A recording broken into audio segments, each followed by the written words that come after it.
नमस्कार, म मोहित श्रेष्ठ। तपाईहरुको माझमा लामो समयको विश्रामपछि फेरि अर्को एउटा साहित्यिक कोसिली लिएर तपाईहरुको माझमा उपस्थित भएको छु।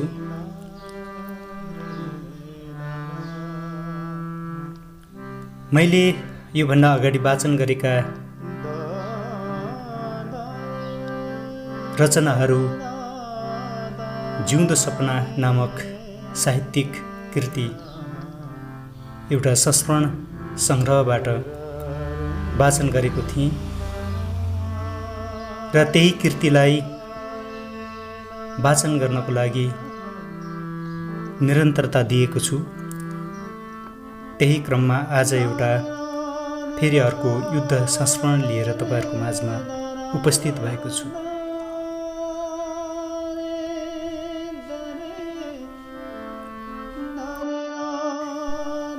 त्यो खोला अलि तल पुगे सानी भेरी बन्छ, अलि माथि शिरमा उत्तरगङ्गा नाम छ। हामी त्यो खोलाको बीच भागमा छौँ। ठुला ठुला पहरा र ढुङ्गामा ठोक्किँदै चिप्लिँदै हुत्तिरहेछ तलतिर त्यो सानी भेरीको छाल। उर्लिरहेको खोला कुहिरोको कण चाहिँ उछिट्टिएको छिटा पनि आकाशिँदै उही बगिरहेको पानीको फोहरासँग ठोक्किरहेछ अनि पग्लेर बगिरहेछ तलै तलै। हामी खोलाको छेउछाउमा कुप्रिएर बसिरहेका थियौँ। खोलाको चिसो थिर्याउने सिरेटोले मन अम्ल्याउने गरी बारम्बार हानिरहेछ। हामी सहिरहेछौँ असीम धैर्य बोकेर अनि पर्खिरहेछौँ त्यस रातको 11 बजेको समयलाई, त्यो लडाईँको अन्तिम रात, जित र हारको छिनोफानो गर्ने रात। मनभित्र अनेक कल्पना खेलिरहेछ, सम्हाल्न नसकिने गरी एकैपटक वर्षीझरी चाहिँ कति कति कुराका थोपाहरू मनभित्र पोखिन थाल्छन्। काखीमा बन्दुक च्यापेर नाक, कान र हातका औँलाहरू ठिर्याउने गरी मुटु काप्ने जाडोको कुनै प्रभाव नगरी म कल्पिरहेछु कति कुराहरू।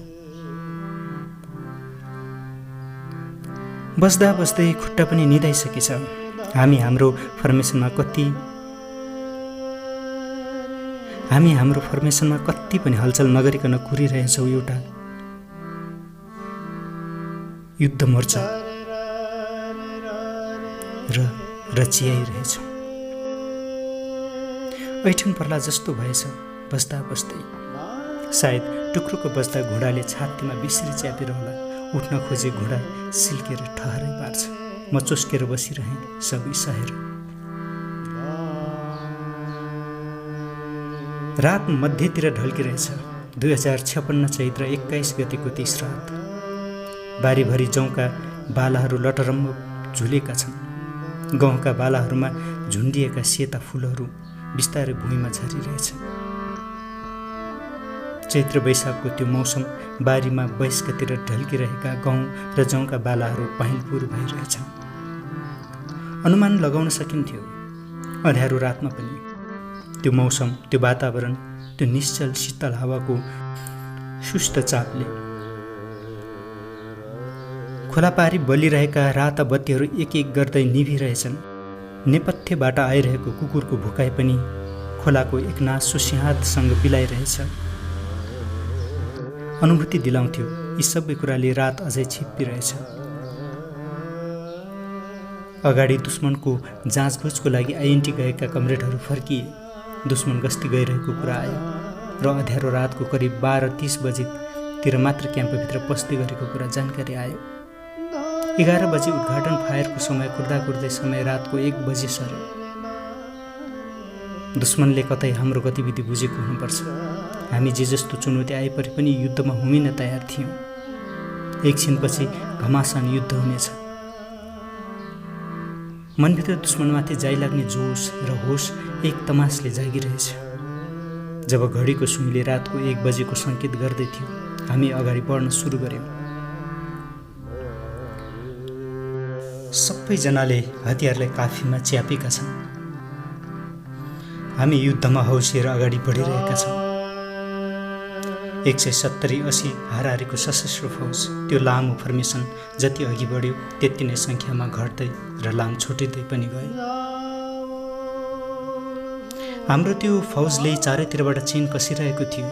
हामी त्यो गाउँमाथिको भिरालो पाखाबाट लुक्दै छिप्दै पूर्व दिशा लाग्दै थियौँ। गाउँको तल पुछारबाट लामो फोकसवाला टर्च बलिरहेको थियो। हामी आफ्नै छायातिर टाँसिँदै घर्सिँदै अघि बढिरह्यौँ। कुकुरको ठुलो ठुलो आवाजको भुकाइले गाउँभरिका सबै कुकुरहरू बिच्किसकेका थिए।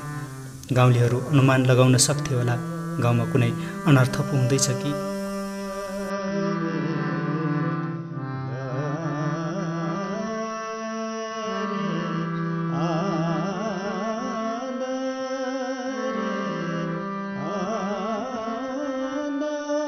ठुला ठुला भोटे कुकुरहरूका आवाजले खोला तल सुस्याइरहेको खोलाको आवाजलाई पनि छिचोल्दै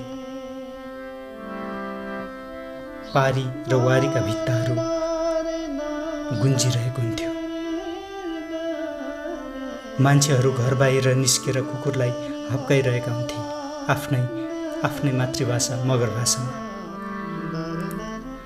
हामी उनीहरूलाई पछ्याउँदै अगाडि बढिरहेका थियौँ।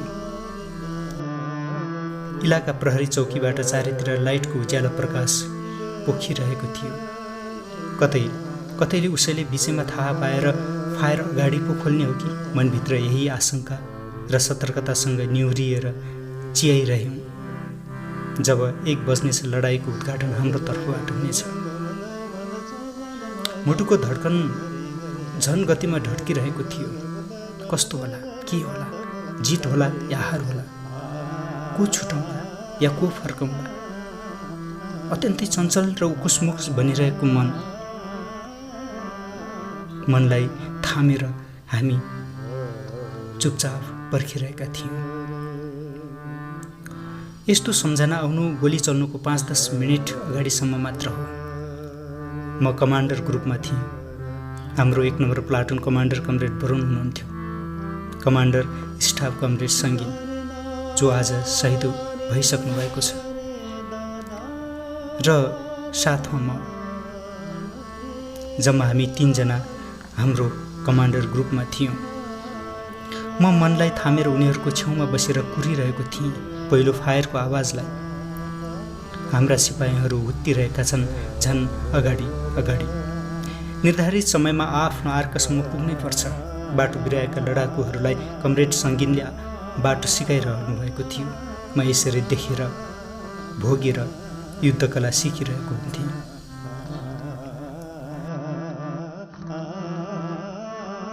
नयाँ भर्ती भएको सिपाहीमा त्यसैले होला कैयौँ अन्योलतासँग म वरपर भौँतारिरहेको हुन्थेँ। यस्तो बेला मेरो भूमिका आर्क जिम्मेवारीको विषयमा कमरेड सङ्गीनले सिकाइरहनुहुन्थ्यो। यसरी कमान्डरको अगाडि पछाडि गर्दै फर्स्ट फायर 30-06बाट सुरु भयो। अब हुमिने युद्धमा र जित्ने दुश्मनलाई योभन्दा अर्को कुरा मनमा खेल्न छोडिसकेको थियो। कमान्डरहरू मोर्चामा सिपाहीहरूलाई आफूसँगै हुमिरहेका छन्। चलिरहेछ घमासान युद्ध। गोलीका पर्राहरू, दुश्मनको चिच्याहातपछि कुकुरका भुकाइ पनि चुपचाप बन्द हुँदै गयो। गोली र ग्रेनेडका झिल्काहरू चारैतिरबाट दुश्मनको 2 क्याम्पमा केन्द्रित भएका छन्, तर गोली चल्न अझै रोकिएको थिएन। त्यो रुकुम जिल्लाको तकसेरा गाउँ। एक घरदेखि अर्को घरको बीचमा लगाइएका ढुङ्गे पर्खालहरू एक गरी भत्किरहेका थिए। रणमैदानमा बदलिएको थियो त्यस गाउँ।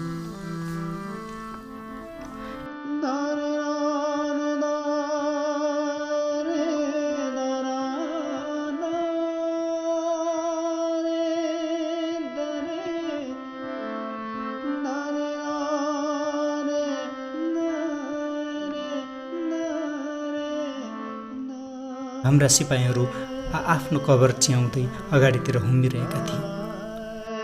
समयको गतिसँगै उनीहरूको कासन पनि दुश्मनको क्याम्प नजिक पुगिरहेको सहजै अनुमान लगाउन सकिन्थ्यो। गोली बारुदका धमाकाका बीचमा खेल्दा खेल्दै कति चाँडै सहज भइसकेछ वातावरण। बच्चाहरूको लुकामारी झैँ चलिरहेको थियो त्यो युद्ध खेल। एउटा साँघुरो घेरामा मञ्चन हुँदै थियो त्यो एउटा सत्य नाटक। बिस्तारै मानव पर्खालले घेरियो त्यो क्याम्प। हाम्रै अगाडि अकस्मात एकजना सिपाहीको छातीमा गोली लाग्यो र ऊ गर्ल्याममा ढल्यो। मलाई गोली लाग्यो। होसमा हो या बेहोसमा ऊ बिस्तारै बोल्यो, कमरेड सङ्गीत, आज सम्झन्छु, ऊ आज यस धरतीमा छैन। शहीद, एउटा प्रिय मान्छे, एउटा महान आस्था बनेर हामीदेखि भौतिक रूपले टाढा भइसकेको छ।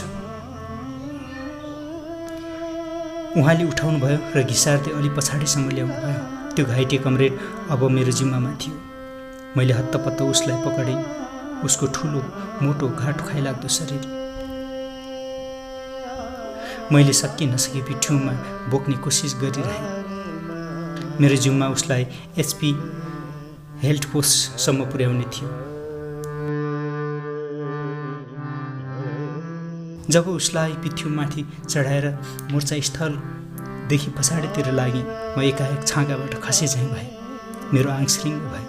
डरले हो या आकस्मिकताले मेरो पिठ्यौँको आधा भाग निधाए झैँ भयो।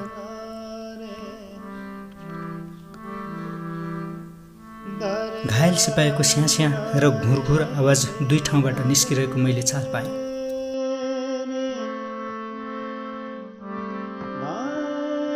त्यो अमिलो अँध्यारो रातमा बल गरेर छामछुम गर्दै घिर्सिरहेँ। म एक प्रकारले आत्तिएकै थिएँ। अँध्यारोमा आलो रगतको नराम्रो गन्ध आइरहेको थियो। एकाएक उसको दर्दनाक स्थिति, उसको जीवन र मृत्युको दोसाँधमा भइरहेको अन्तिम छटपटी, अर्कोतिर उसलाई बचाउने मेरो असफल प्रयास। मनभित्रको कहाली लाग्दो अनुभूतिले अझै गलिरहेको महसुस भइरहेको थियो। मेरो आँखा थाहै नपाई भिज्न थालिसकेछ। उसको छातीबाट भुरभुर आवाज रोकिएको छैन। आधा श्वास मुखबाट, आधा श्वास छातीको प्वालबाट। ऊ बेहोस छ। बेहोसमै बरबराइरहेको थियो। म उसको जीवनको झिनो आशा लिएर लतिर्दै हिँडिरहेछु, प्रिय घायल सिपाहीलाई च्यापेर। उसको पीडादायी चित्कारले म झस्किरहेछु बारम्बार। म यसरी उसको जीवनको अन्तिम ढुकढुकीलाई नजिकबाट अङ्कमाल गरिरहेछु, जो मेरै जीवनको लागि सबैभन्दा पहिलो र भयानक अनुभव थियो। मेरो पिठ्युभरि त्यही आलो रगतले लतपतिएछ। म झन् डरलाग्दो कल्पनाको भुमरीमा पर्न थाल्छु। उसको छातीको प्वालबाट आएको तातो श्वासले म डर मानी खुम्चिन थाल्छु। फेरि पनि सहयोगीहरू कोही आइदिए हुन्थ्यो। मनभित्र यही आशा पलाउँथ्यो। व्यर्थ कल्पना गर्दा गर्दै उसको जिब्रो र बोली लल्याक लुलुक हुन थाल्यो। उता गोली चलिरहेछ भीषण, यता उसको शरीरका प्रत्येक अङ्गहरू बिस्तारै निष्क्रिय हुँदै गएको अनुमान लगाउन थाल्छु। उसको मनभरि बैरीसँग पौठी जोरी खेल्ने रहर अब बिस्तारै सिलाएको अनुमान लगाउँछु। बल्ल तल्ल एचपीसम्म पुगेर घायल सिपाहीलाई जिम्मा लगाएर उसलाई एकछिन नकुरे आफ्नो आर्कातिर दौडिए। विश्वास थिएन उसको उपचार सफल होला भनेर। गम्भीर थियो उसको चोट। उसको स्थिति चिन्ताजनक थियो। नचाहँदा उसलाई छोडेर अगाडि बढ्नै पर्थ्यो आफ्नो कर्तव्यमा। यसरी रोल्पा थबाङमा जन्मिएको एउटा प्रिय जनमुक्ति सिपाही कमरेड पहाडलाई हाम्रो 1 नम्बर प्लाटुन फर्मेसनबाट आँसु पुछेर त्यही माटोमा छोड्न विवश भए। आधा रातदेखि सुरु भएको मोर्चा बिहान 4-5 बजेसम्म जारी रह्यो। बिहान पख दुश्मनको 2वटै क्याम्प कब्जा भइसकेको थियो। अब कहिले बस्न र जनताको हत्या, दमन, आतंक, लुटपाट र उत्पात मचाउन नपाउने गरी दुश्मनको क्याम्प जलाइयो। अब कहिल्यै गाउँका चेलीबेटीमाथि अपशब्द बोल्ने र बलात्कार गर्ने आँट र हिम्मत गर्ने छैन। कोही सर्च गरिरहेका थिए धुवाँभित्र जलिरहेको घरको वरिपरि। कोही गस्तीमा हिँडेका दुश्मनलाई अर्को घरमा एक इन्सपेक्टर सहित कब्जा गर्न लडिरहेछन्। कसैलाई भने घेरा बाहिर भागदौड गरिरहेको बेला कब्जा गरियो। 4 बजिसकेछ। लडा टुङ्ग्याएर हामी त्यो पारी गाउँ सिरातिर लाग्यौँ। भोलिपल्ट बिहानी मिरमिरेले धरतीलाई पिउझायो। क्याम्प घेरिरहेका मुक्ति सेनाहरू बिस्तारै पातलिँदै पछाडि फिर्ता भइरहेका थिए। हामी सेरा गाउँमाथि उकालो चढिरहेका थियौँ। हाम्रो अघि रातभर मोर्चामा भिडेका सिपाहीहरू हिँडिरहेका थिए। अगाडि लागेका कोही सिपाही र केही स्वयंसेवकहरू एउटा टोकोमाथि निधारमा सेतो ब्यान्डेज बाँधेको सिपाहीलाई बोकेर हिँडिरहेछन्। म उसलाई हेरेर मन थाम्न नसकी पछाडि फर्किएँ। त्यो पारी गाउँ धुवाँले छोपिएको थियो। भागेका 1-2 पुलिसहरू हामीतिर फर्काएर चिच्याइरहेछन्। डोकोमाथि बोकिएको त्यो सिपाही कमरेड क्रान्ति, हाम्रो 1 नम्बर प्लाटुनको FGL। उसको निधारमा सेतो ब्यान्डेजले बाँधिएको छ। अनुहार छोपिएको बर्की आधा भाग तलतिर झरेको छ। आधा ब्यान्डेज रगतले भिजेको छ। उसको खुट्टामा हरियो चाहिए जुत्ता। हिँडाइको चापले जिउँदो मान्छे चाहिँ हल्लिरहेछन् ती 2 खुट्टाहरू। त्यो माथि शिरमा मसिनो र नरम कपाल बिहानी चिसो सिरौटोको चापमा फुरफुर उडिरहेछ। धीर उसको अनुहार हारेको छैन। उसको सपना ऊ केही सपना देखिरहेछ चिर निद्रामा। यस्तै लाग्थ्यो ऊ अहिले भर्खरै मुस्कुराउनेछ, अहिले भर्खरै केही भन्नेछ र त्यो 4 गाउँ सिस्नेमा गाएको गीत फेरि गाउनेछ। उसले भन्नेछ, आउनुहोस् हामी सँगै बसेर गीत गाउँ। म भावुक भएँ। यी असम्भव थिए। ऊ एउटा निर्जीव प्राणीमा बदलिसकेको कुरा मनले नमान्दै पनि स्वीकार्नै पर्थ्यो। छातीभित्र भाक्कन फुटेर आयो। मेरा थकित पाइला हिँडिरहेछु अझै उसकै पछि। मलाई अङ्कमाल गर्न मन लाग्छ। फेरि गयो अर्को एक शहीद बनेर, एउटा क्रान्तिकारी आस्थाको धरोहर बनेर, आस्थाको पुञ्ज बनेर। हिँडिरह्यौँ मनभित्र विजय र क्षतिको घरौँ भारी बोकेर। हामी पत्थरले छोपेको नाङ्गो डाँडामाथि पुग्यौँ। फेरि पछाडि फर्केर हेऱ्यौँ त्यो पारी गाउँमा सन्नाटा छाएको छ। आकाशमा हेलिकप्टर उडिरहेछ। ओह्राल्छ जौबारीमा। फेरि युद्ध मोर्चामा घाइते भएका प्रहरीलाई उठाएर लान्छ। त्यो नाङ्गो डाँडामाथि स्वयंसेवक साथीहरूले शहीदको शवलाई त्यहीँ बिसाए। हामी अगाडि बढ्नुपर्ने भयो। कमरेड क्रान्ति र कमरेड पहाडको शवलाई त्यहीँ दाह संस्कार गरिएछ, रातो झन्डा उडाएर। मनभित्र सम्हाल्न नसकिने गरी अथाह पीडाले च्याप्दै थियो। हामी सबैको हालत रातभरिको लडाइँले थकित देखिन्थ्यौँ। लत्रदै हिँडिरह्यौँ ती 2 प्रिय कमरेडहरूको बिछोडमा तडपिँदै। एउटै मोर्चा, कस्तो संयोग! एउटै मोर्चामा भिडिरहेका छन् 2 भाइ। उसकै अगाडि भाइको शहादत। मोर्चा सम्हाल्दै उसकै अँगालोमा ढल्न पुग्छ कमरेड क्रान्ति। दाई गुलाफलाई अलि अगाडि बाटोमा भेट्यौँ। उनको मलिन र दुखित अनुहार। उनको अगाडि हाम्रो केही बोल्ने आँट थिएन। हामी शिर झुकायौँ र अगाडि हिँडिरह्यौँ, मनभित्र सयौँ कुराहरू खेलाउँदै। यस्तो पनि त हुन्छ क्रान्तिकारी युद्ध। 23 दिनभरिको हिँडाइपछि अन्तिम सेल्टर जहाँ हाम्रा बाँकी सामानहरू राखेका थियौँ, हामी त्यहीँ पुग्यौँ। अर्को दिनभरि समीक्षा भयो। हाम्रो ठुलै जित तर ठुलै क्षतिको दिनभरिको समीक्षा। आपसमा एकले अर्कोलाई हेर्न नसकी मनलाई रोइरह्यौँ। उनका बन्दुक झोलाले कुरिरहेका छन् उनैलाई। उनका प्रिय सहयोद्धाहरू सम्झिरहेछन् उनैलाई। तर बिछोड नै हो। स्वीकार्नै पर्दो रहेछ सत्यतालाई। सम्झँदा आज पनि उत्तिकै आँसु छुइन खोज्छ। बित्यो आज 8 वर्ष, तर भर्खर झैँ लाग्छ त्यो दिन। हो, हामी उनको शहादतमा आँसु पोख्यौँ। आक्रोश र बदला भावले फेरि मुठ्ठीहरू माथि उचाल्यौँ र अघि बढ्ने अर्को प्रण गर्यौँ।